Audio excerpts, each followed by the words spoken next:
These differing political and social structures created a persistent friction, setting the stage for a confrontation that would decide the future of the Greek world.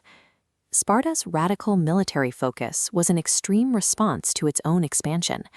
After conquering the neighboring Messenians, the Spartans had to find a way to maintain control over a population that vastly outnumbered them. This bronze Corinthian helmet belonged to the Spartiates, a tiny class of elite citizens who were forbidden from any trade or labor. Instead, they were dedicated exclusively to permanent military training. As the hierarchy shows, the Spartiates relied on a middle tier called the perioeci, drafted for military service whenever required. At the base was a massive underclass known as the Helots, slave-like peasants forced to surrender their harvests to feed the Spartan military machine. Since Helots could revolt at any moment, Sparta became a professional but highly isolationist land army.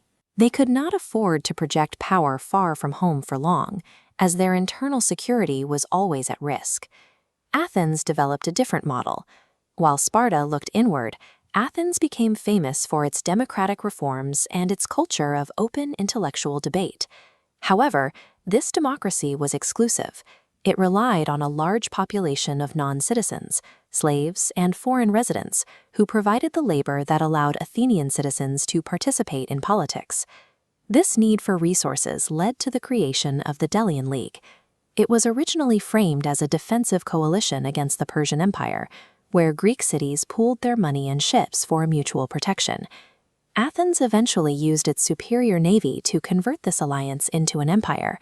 They collected tribute from other cities to fund their own growth, enforcing their dominance through the type of galley ships seen on this pottery.